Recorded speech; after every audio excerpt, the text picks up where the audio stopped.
Good morning my dear students. आज का video बहुत ही इम्पोर्टेंट है, क्योंकि जो विद्यार्थी जिन्होंने 100 नंबर का इंग्लिश लिया है और जो विद्यार्थी फरवरी 2023 में एग्जामिनेशन देने वाले हैं इंग्लिश का, उसके लिए आज का वीडियो बहुत ही इम्पोर्टेंट है।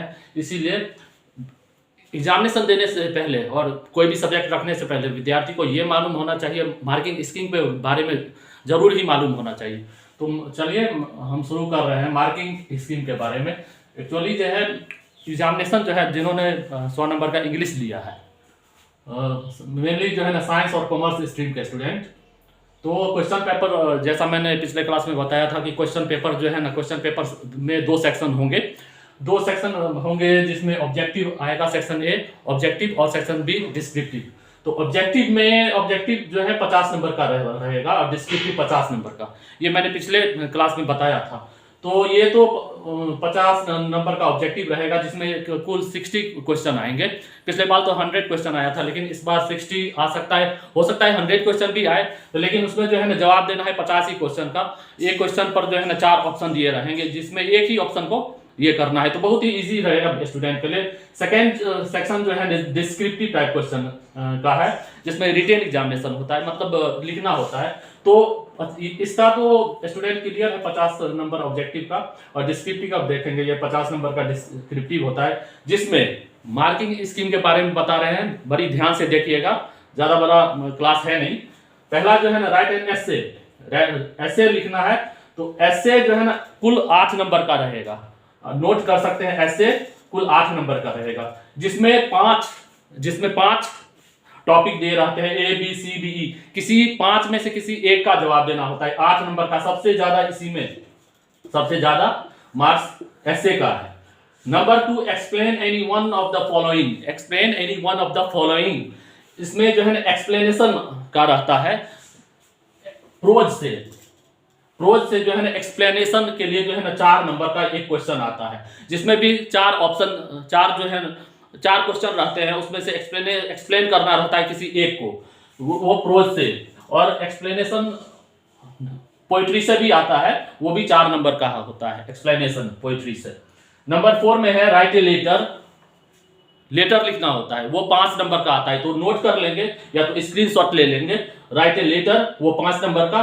उसके अथवा में रहता है, और यानी अथवा, और मीन्स होता है अथवा या। राइट एन एप्लीकेशन, दोनों में से किसी एक प्रश्न का जवाब देना होता है। तो बहुत इजी है, ये विद्यार्थी को मालूम होना चाहिए। अब आइए यहाँ क्वेश्चन नंबर 5 में answer any one of the following. Answer any one of the following, 5 प्रश्न को का जवाब देना होता है। कुल रहते हैं 10 प्रश्न। 10 प्रश्नों में से कुल केवल 5 प्रश्न का जवाब देना होता है। Answer any 5 of the following, ये टेक्स्ट बुक से रहेगा। टेक्स्ट बुक रेनबो पार्ट 2 से रहेगा। प्रोज से, पोएट्री से क्वेश्चन आ सकता है। तो ये एक क्वेश्चन जो है ना 2 नंबर का होता है, मतलब तो 5 दूना 10 नंबर का होता है। Answer any 5 of the following, कुल 10 प्रश्न होते हैं, 10 में से केवल 5 का ही जवाब देना होता है। तो है ना आसान, बहुत इजी है। क्वेश्चन नंबर 6 देखेंगे, answer any 3 of the following. Answer any 3 of the following, इसमें कुल 6 क्वेश्चन रहता है, 6 क्वेश्चन रहते हैं, जिसमें 3 का जवाब देना होता है। 6 क्वेश्चन यानी A B C D E F, A B C D E F रहता है। ए में राइट द समरी लिखना होता है, उसमें भी जो है ना तीन प्रोज से रहता है, समरी लिखना होता है। फिर राइट द समरी, ये पोइट्री से रहता है, इसमें भी 3 ऑप्शन दिए रहते हैं, किसी एक का लिखना होता है, किसी एक पर लिखना होता है समरी। सी में है राइट ए नोट, ये स्टोरी ऑफ इंग्लिश से आता है, राइट ए नोट। डी में मैच द फॉलोइंग, ये प्रोज से आता है, मैच द फॉलोइंग। और एक और आता है मैच द फॉलोइंग, वो पोइट्री से आता है। तो ये दोनों नंबर से जो है ना 5 गुना 10 नंबर आ सकता है। और केवल इसमें 6 है, A B C D E F, इसमें से केवल 3 का जवाब देना है, केवल 3 का। तो मैच द फॉलोइंग तो प्रोज से भी हो गया, मैच द फॉलोइंग पोइट्री से भी हो गया। 5 5 10 नंबर आता है इसमें, और जवाब देना होता है 6 क्वेश्चन में से केवल 3 का। और क्वेश्चन नंबर 7 में आएंगे, read the passage and answer. Passage दिया रहता है, अनसीन पैसेज दिया रहता है।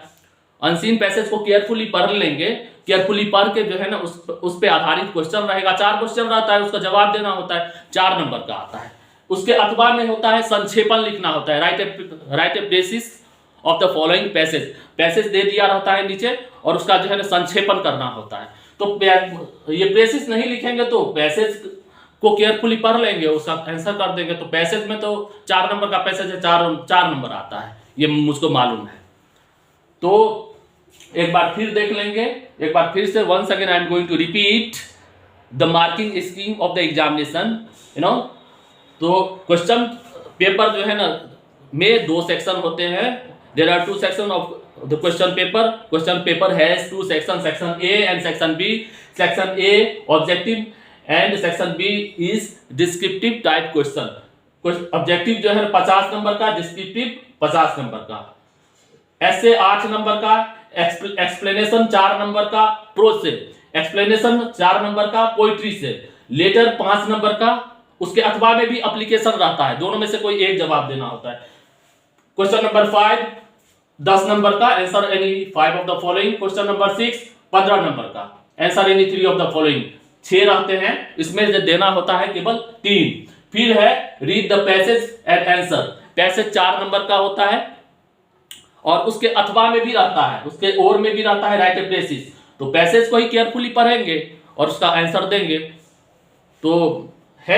तो मेरा ये मानना है कि अगर स्टूडेंट को मार्किंग स्कीम के बारे में नहीं मालूम होगा तो वो हाईएस्ट मार्क उठा कैसे पाएंगे। इसीलिए मार्किंग स्कीम के बारे में जरूर मालूम होना चाहिए विद्यार्थियों को, ताकि वो ज़्यादा से ज़्यादा एग्जामिनेशन में मार्क्स ला सके।